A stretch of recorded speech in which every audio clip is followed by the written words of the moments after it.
السلام علیکم عزیز ناظرین، بسم اللہ الرحمن الرحیم۔ محترم سامعین، حضور سرور کائنات حضرت محمد صلی اللہ علیہ وآلہ وسلم نے نواح عرب کے حکمرانوں کو خطوط مبارک ارسال کیے جن میں ان کو دعوت اسلام دی گئی تھی۔ انہی خطوط میں سے ایک خط شاہ مصر و سکندریہ جریج بن متی قبطی المعروف مقوقس کو بھی لکھا گیا۔ یہ خط حضرت حاتب بن ابی بلتا رضی اللہ تعالی عنہ کو دے کر شاہ مقوقس کی طرف بھیجا گیا۔ حضرت حاتب کئی دنوں کی مسافت کے بعد جب مصر پہنچے تو آپ نے اہل مصر میں سے ایک شخص کو روکا اور پوچھا، شاہ مقوقس سے کہاں ملاقات ہو سکتی ہے؟ اس شخص نے بڑے تعجب سے حضرت حاتب کو دیکھا اور کہنے لگا، شاہ مقوقس اس وقت اپنے دربار میں ہوگا۔ آپ نے اس کے دربار کا پوچھا اور وہاں پہنچ کر دربار کے باہر کھڑے چوکیدار سے کہا، اپنے بادشاہ کو جا کر بتاؤ کہ مدینہ منورہ سے قاصد آیا ہے۔ چوکیدار نے آپ کو سر سے پاؤں تک بڑے غور سے دیکھا اور دربار میں چلا گیا۔ کچھ دیر بعد واپس لوٹا اور کہنے لگا، بادشاہ مقوقس نے آپ کو طلب کیا ہے۔ حضرت حاتب دربار میں داخل ہوئے تو دیکھا کہ شاہ مقوقس بڑے رعب و دبدبہ سے تخت پر بیٹھا ہوا ہے۔ ارد گرد اس کے وزراء اراکین حکومت بڑے ادب سے اپنی اپنی کرسیوں پر بڑا جمان ہے۔ حضرت حاتب نے کسی کی طرف بھی نگاہ اٹھا کر نہ دیکھا اور بڑی شان و متانت اور پروکار انداز سے شاہ مقوقس کے قریب جا کر گویا ہوئے، اے مقوقس، تم سے پہلے اس ملک پر ایک شخص گزرا ہے جو گمان کرتا اور دعویٰ کرتا تھا کہ میں تمہارا سب سے بڑا رب ہوں، پس اللہ تعالیٰ نے اس کی پکڑ کی اور وہ نیست و نابود ہو گیا۔ لہٰذا تم اپنے غیر سے عبرت حاصل کرو تاکہ تم سے کوئی دوسرا عبرت نہ لے۔ اس کے بعد آپ نے وہ خط مبارک شاہ مقوقس کی طرف بڑھایا جسے مقوقس نے بڑے اداب سے لیا اور اپنے کاتب کو دیتے ہوئے حکم دیا، اسے بلند آواز میں پڑھو تاکہ سب سن لیں۔ کاتب نے خط لیا اور بلند آواز سے پڑھنے لگا۔ خط مبارک کا متن تھا، اما بعد، میں تمہیں اسلام قبول کرنے کی دعوت دیتا ہوں۔ اسلام لے آؤ، سلامت رہو گے اور اللہ تعالیٰ تجھے دگنا اجر عطا فرمائے گا، اور اگر تم روح گردانی کرو گے تو سارے قبطیوں کی گمراہی کا گناہ تیری گردن پر ہوگا۔ اے اہل کتاب، آ جاؤ اس کلمے کی طرف جو ہمارے اور تمہارے درمیان یکساں ہے، وہ یہ کہ ہم اللہ کے سوا کسی کی عبادت نہیں کریں گے اور کسی چیز کو اس کا شریک نہیں ٹھہرائیں گے، اور ہم اللہ تعالیٰ کو چھوڑ کر ایک دوسرے کو اپنا رب نہیں بنائیں گے۔ اور اگر یہ لوگ روگردانی کریں تو کہو، اے منکرو، گواہ رہنا، ہم مسلمان ہیں۔ شاہ مقوقس یہ مکتوب سنا اور اپنے کاتب کو حکم دیا، لکھو، محمد بن عبداللہ سلام کے حضور من جانب مقوقس عظیم القبر، میں نے آپ کا گرامی نامہ پڑھا اور جو کچھ اس میں تحریر تھا اور جس کی آپ نے دعوت دی، میں نے سمجھا۔ بلا شک میں جانتا ہوں ایک ایسے نبی باقی رہے ہیں جو خاتم الانبیاء ہوگا۔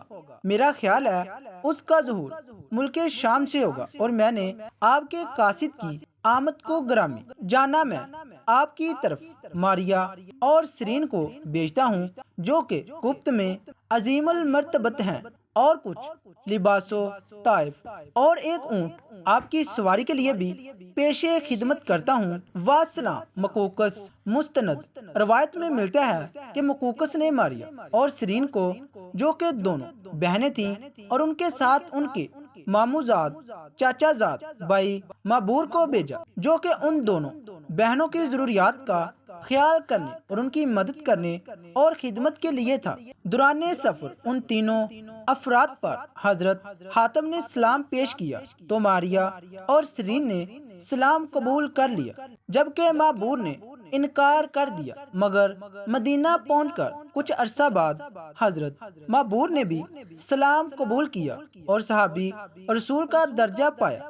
یہ وہی حضرت مابور ہیں کہ جن پر اہل یہودی کے ایک گروہ نے حضرت ماریہ رضی اللہ تعالی عنہ کے ساتھ تعلقات کی افواہیں پھیلائیں۔ یہ افواہیں اس انداز سے پھیلائی گئیں کہ حضور اکرم صلی اللہ علیہ وآلہ وسلم نے غیرت میں آ کر امیر المومنین حضرت علی کرم اللہ وجہ الکریم کو حکم دیا، مابور جہاں ملے جا کر قتل کر دو۔ چنانچہ حکم پاتے ہی امیر المومنین حضرت علی رضی اللہ تعالی عنہ تلوار لے کر نکلے تو دیکھا کہ حضرت مابور ایک کنویں میں پاؤں لٹکائے ہوئے بیٹھے ہیں۔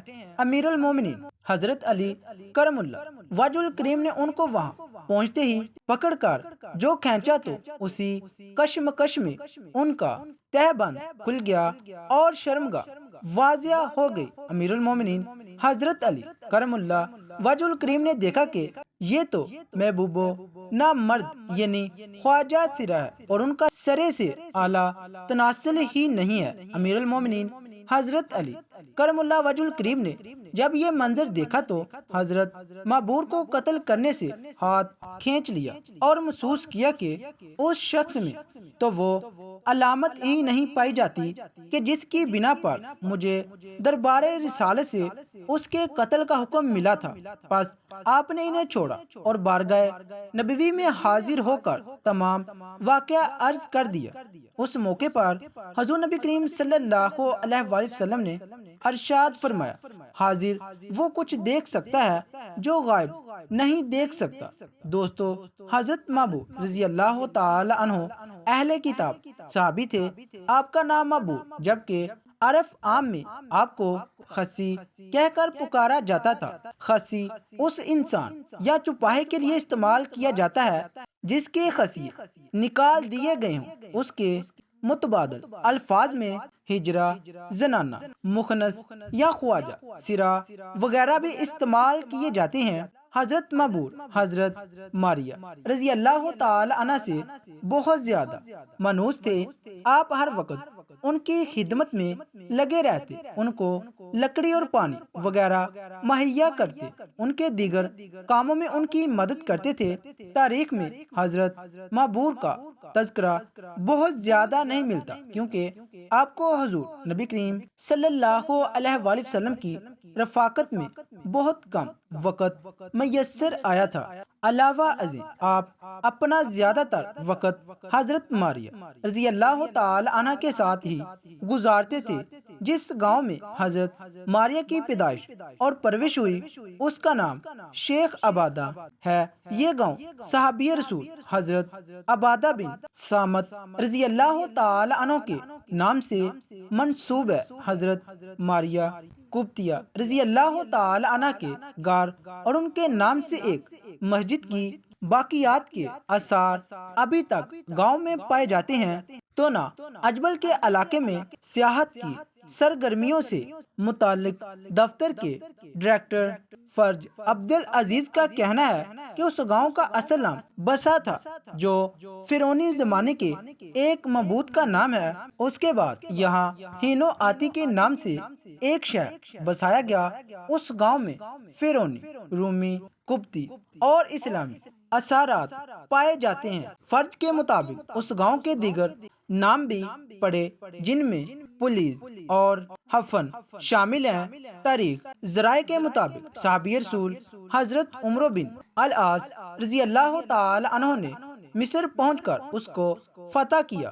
اس فوج میں حضرت عبادہ بن صامت رضی اللہ تعالی عنہ بھی شامل تھے جن کی قیادت میں ایک دستے کو بقیہ علاقے فتح کرنے کے لیے روانہ کیا گیا۔ حضرت عبادہ جب مذکورہ گاؤں پہنچے تو انہیں بتایا گیا کہ یہ وہی علاقہ ہے جہاں سے رسول اللہ صلی اللہ علیہ وآلہ وسلم کی زوجہ محترمہ حضرت ماریہ قبطیہ آئی تھی۔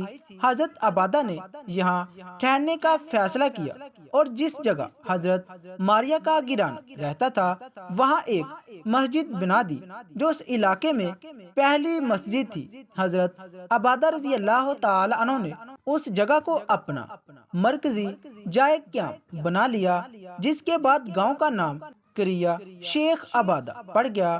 ام المومنین حضرت ماریہ قبطیہ رضی اللہ تعالی عنہ کی ازدواجی حیثیت کے متعلق بعض غیر محتاط مسلم مورخین نے نادانستہ اور غیر مسلم مورخین نے دانستہ یہ تاثیر دینے کی کوشش کی ہے کہ آپ حضرت صلی اللہ علیہ وآلہ وسلم کی لونڈی اور کنیز تھی اور آپ کی حیثیت حضرت صلی اللہ علیہ وآلہ وسلم کام کی دوسری ازواج مطہرات سے کم تر تھی۔ تحقیق سے معلوم ہوتا ہے کہ آپ کی حیثیت ایک کنیز کی ہرگز نہ تھی، بلکہ حضرت صلی اللہ علیہ وآلہ وسلم نے آپ سے باقاعدہ نکاح فرما کر آپ کو ازواج مطہرات میں شامل فرمایا تھا۔ حضرت صلی اللہ علیہ وآلہ وسلم نے جب شاہان عرب و عجم کو اسلام کی دعوت دی تو قبطی قوم کے عظیم رہنما مقوقس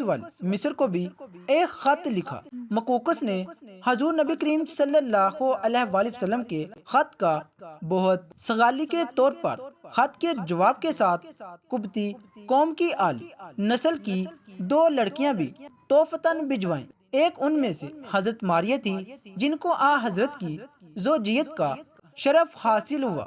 حضرت ماریہ کے بطن سے حضور کے فرزند ابراہیم علیہ السلام پیدا ہوئے جو کم سنی میں ہی وفات پا گئے۔ پھر چونکہ حضرت ماریہ کسی جنگ میں اسیر ہو کر نہیں آئی تھی، اس لیے ان کی آزادی حیثیت برقرار تھی اور وہ مالک یمین قرار نہیں پا سکتی تھی۔ یہ قطعی طور پر ثابت ہے کہ حضرت صلی اللہ علیہ وآلہ وسلم نے حضرت ماریہ سے شروع سے ہی پردہ کروایا، اور یہ عمل مسلمہ فقہی مسئلہ ہے کہ پردہ صرف آزاد عورتیں ہی کر سکتی ہے۔ پھر مقوقس والی مصر نے حضرت صلی اللہ علیہ وآلہ وسلم کے مکتوب گرامی کے جواب میں لکھا تھا کہ میں آپ کی خدمت میں 2 لڑکیاں بھجوا رہا ہوں جنہیں قبطی قوم میں بڑا درجہ حاصل ہے۔ گویا اس نے حضور نبی کریم صلی اللہ علیہ وآلہ وسلم کی تکریم کے اظہار کے طور پر انتہائی اعلیٰ خاندان کی لڑکیوں کا انتخاب کر کے بھجوایا تھا، نہ کہ غلاموں کی مارکیٹ سے خرید کر۔ حضرت ماریہ قبطیہ رضی اللہ تعالی عنہ کے وطن سے حضرت صلی اللہ علیہ وآلہ وسلم کے جو فرزند پیدا ہوئے وہ بڑے عظیم المرتبت تھے۔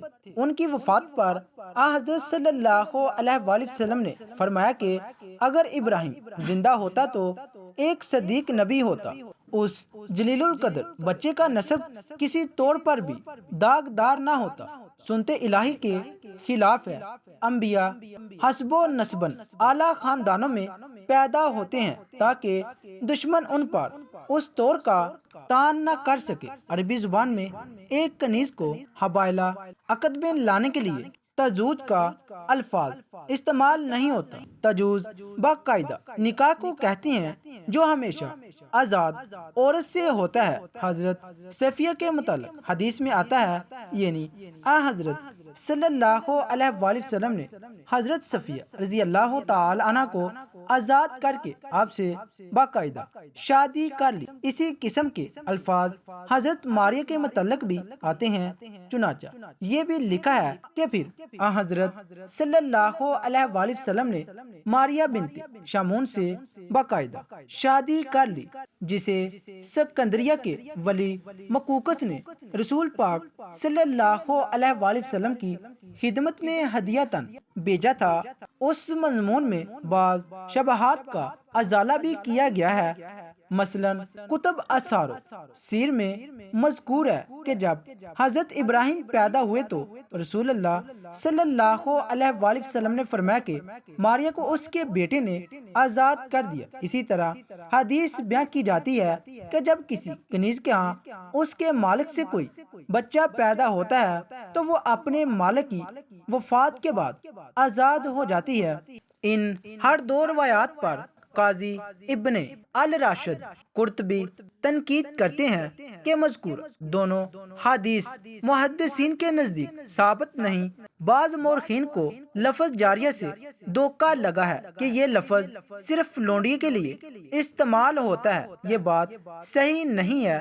ام المومنین حضرت عائشہ صدیقہ رضی اللہ تعالی عنہ اپنے متعلق واقعہ افق کے ذکر میں جاریہ کا لفظ استعمال فرماتی ہیں۔ بعض مسلمان مورخین کو ماریا نام سے بھی غلط فہمی ہوتی ہے کیونکہ حضرت ماریا قبطیہ کے علاوہ ماریا نام کی دو خادمائیں حضرت صلی اللہ علیہ وآلہ وسلم کی خدمت گزار میں رہتی تھیں۔ ایک ماریا جو جاریہ النبی کہلاتی تھی ان کی کنیت ام رباب تھی اور دوسری خادمات النبی کہلاتی تھی۔ یہ مسنی بن صلح بن مہران عمرو بن حریث کی دادی تھی۔ ان دنوں خادماؤں کے حضرت ماریا کے ہم نام ہونے کی وجہ سے واقعات میں التباس پیدا ہو گیا۔ دوسرا خط نجاشی شاہ حبشہ کے نام تھا۔ نبی کریم صلی اللہ علیہ وآلہ وسلم کے دور میں حبشہ ایک سال سبز و شاداب اور خوشحال ملک تھا۔ یہاں کا حکمران اور یہاں کی عوام مالی لحاظ سے بھی خوشحال تھی اور امن و امان کی صورتحال بھی دیگر ملکوں کی یہ نسبت بہت بہتر تھی۔ حبشہ کا حکمران عادل اور نیک دل تھا، اس لیے نبی کریم صلی اللہ علیہ وآلہ وسلم نے نبوت کے 5ویں سال اپنے صحابہ کرام رضوان اللہ علیہم اجمعین کو حکم دیا تھا کہ وہ مکہ کو چھوڑ کر حبشہ کی جانب ہجرت کر جائیں۔ چنانچہ حضرت صلی اللہ علیہ وآلہ وسلم کے صحابہ نے مکہ سے ہجرت کی اور بحر امہر کو عبور کرتے ہوئے حبشہ کی بندرگاہ مسعودہ پر جا اترے۔ وہاں سے 200 کلومیٹر جنوب کی طرف دارالحکومت اکسوم تھا۔ صحابہ کرام رضوان اللہ علیہم اجمعین نے اس شہر میں رہائش اختیار کر لی اور نہایت امن کے ساتھ یہاں وقت گزارا۔ یہ عرصہ تقریباً 15 سالوں پر محیط تھا۔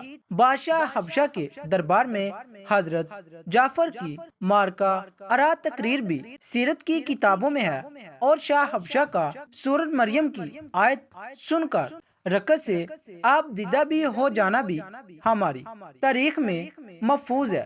اس بادشاہ کا نام اسہامہ بن اجبر تھا اور نجاشی اس کا لقب تھا۔ جس طرح روم اور ایران کے حکمران کیسر و کسری کہلاتے تھے، افریقہ زمان میں نجاشی کا تلفظ نجوس ہے اور اس کا معنی ہے بادشاہ۔ نجاشی کے نام حضرت صلی اللہ علیہ وآلہ وسلم نے جو خط لکھا وہ آپ کے صحابی حضرت عمرو بن امیہ نے اس تک پہنچایا۔ حضرت صلی اللہ علیہ وآلہ وسلم نے اپنے خط میں بادشاہ حبشہ کو بھی اس طرح سلام کی دعوت دی جس طرح دوسرے ملکوں امراء کو دی تھی۔ نجاشی نے آپ کا خط وصول کرتے ہی اسے اپنی آنکھوں سے لگایا اور حضرت صلی اللہ علیہ وآلہ وسلم پر ایمان لانے کا اعلان کر دیا۔ امام ابن قیم نے زیادہ علمات میں بیان کیا ہے کہ نجاشی نے اس موقع پر بڑے دربار میں قبول اسلام کے بعد جو خط فرمایا اس میں حضور نبی کریم صلی اللہ علیہ وآلہ وسلم کو زبردست خراج تحسین پیش کیا۔ اس کی گفتگو کا خلاصہ یہ ہے: میں گواہی دیتا ہوں اور قسم کھاتا ہوں کہ آپ وہی نبی ہیں جن کا اہل کتاب انتظار کر رہی ہے، اور جس طرح حضرت موسیٰ علیہ السلام نے راکب الحمل گدھے کے سوار سے حضرت عیسیٰ علیہ السلام کی بشارت دی ہے، اسی طرح راکب الجمل اونٹ سوار سے محمد صلی اللہ علیہ وآلہ وسلم کی خوشخبری دی ہے، اور مجھے آپ کی رسالت کا اس درجے یقین ہے کہ عین مشاہدے کے بعد بھی میرا اس یقین میں کوئی اضافہ نہ ہوگا۔ مورخین نے یہ بھی بیان کیا ہے کہ نجاشی نے قبول اسلام کے بعد حضور صلی اللہ علیہ وآلہ وسلم کی خدمت میں جوابی خط لکھا اور اپنے قبول اسلام کی اطلاع دینے کے ساتھ یہ بھی لکھا کہ اگر آپ فرمائے تو میں خود آپ کی خدمت میں حاضر ہو جاؤں گا۔ نجاشی کا خط لے کر اس کا بیٹا اور ولی عہد 7 آدمیوں کے ہمراہ بازدریہ کشتی حجاز کی طرف روانہ ہوئے، مگر بدقسمتی سے یہ کشتی سمندر میں ڈوب گئی اور اس میں سوار لوگ جاں بحق ہو گئے۔ بہرحال حضور صلی اللہ علیہ وآلہ وسلم کو نجاشی کے قبول اسلام کی اطلاع مل گئی اور آپ نے اس کو اپنے ملک پر عدل و انصاف کے ساتھ حکمرانی جاری رکھنے کی تلقین فرمائی۔ صحیح بخاری کتاب الجنائز میں یہ حدیث درج ہے کہ حضور صلی اللہ علیہ وآلہ وسلم نے نجاشی کی وفات پر صحابہ کرام رضی اللہ تعالی عنہ کو اس واقعہ کی اطلاع دی اور اپنے اس سچے اور وفادار امتی کی غائبانہ نماز جنازہ پڑھائی۔ نجاشی کا انتقال رجب سن 9 ہجری میں ہوا۔ حقیقت میں تو نجاشی حضرت جعفر رضی اللہ تعالی عنہ اور ان کے ساتھیوں کی دعوت و تبلیغ کے نتیجے ہی میں مسلمان ہو چکا تھا، مگر حضور صلی اللہ علیہ وآلہ وسلم کا خط ملنے پر اس نے باقاعدہ اپنے قبول اسلام کا اعلان کیا۔ وقت کے تمام بادشاہوں اور حکمرانوں میں یہ شخص سب سے زیادہ خوش نصیب تھا۔ مصر کے حکمران کا نام مقوقس تھا، اس کے نام بھی حضور نے خط لکھا جو حضرت حاتب بن ابی بلتا اس کے پاس لے کر گئے۔ مقوقس نے حضور صلی اللہ علیہ وآلہ وسلم کا خط پڑھ کر پوچھا کہ کیا یہ نبی نہیں؟ حضرت حاتب نے جواب دیا، کیوں نہیں، آپ اللہ تعالیٰ کے نبی اور رسول ہیں۔ مقوقس کہنے لگا، تو پھر کیا وجہ ہے کہ جب انہیں ان کی قوم نے ان کو گھر سے نکالا تو انہوں نے بد دعا نہ کی؟ حضرت حاتب نے فرمایا، حضرت عیسیٰ علیہ السلام کے بارے میں آپ کیا کہتے ہیں؟ کیا وہ نبی نہیں تھے؟ تو پھر جب ان کی قوم نے ان کو سولی پر لٹکانے کا ارادہ کیا تو انہوں نے بد دعا کیوں نہ کی حتیٰ کہ اللہ تعالیٰ کو انہیں اٹھانا پڑا؟ مقوقس کہنے لگا، بہت خوب، تم ایک دانا شخص ہو جو کسی دانا شخص کے پاس سے آئے ہو۔ اس کے بعد مقوقس نے حضور نبی کریم صلی اللہ علیہ وآلہ وسلم کے قاصد کو بہت عزت و احترام کے ساتھ حضور کے نام اپنا پیغام دیا جس میں آپ کی بھرپور تعریف تھی۔ اس نے حضور صلی اللہ علیہ وآلہ وسلم کے لیے بہت سے طائف بھی بھیجے۔ مقوقس نے طائف کے طور پر حضرت ماریہ قبطیہ اور حضرت سرین جو خوبصورت مصر لڑکیاں تھیں وہ بھی مدینہ بھجوائیں۔ حضرت ماریہ حضور صلی اللہ علیہ وآلہ وسلم کے حرم میں داخل ہوئیں۔ انہی کے بطن سے حضور صلی اللہ علیہ وآلہ وسلم کے بیٹے حضرت ابراہیم پیدا ہوئے تھے۔ اللہ تعالیٰ ہمیں نیکوکاروں میں شامل فرمائے اور ہمارا خاتمہ بالخیر فرمائے، آمین ثم آمین۔ ناظرین، کمنٹ باکس میں اللہ تعالیٰ کے 99 ناموں میں سے ایک نام ضرور ٹائپ کیجیے گا۔ شکریہ، اللہ حافظ۔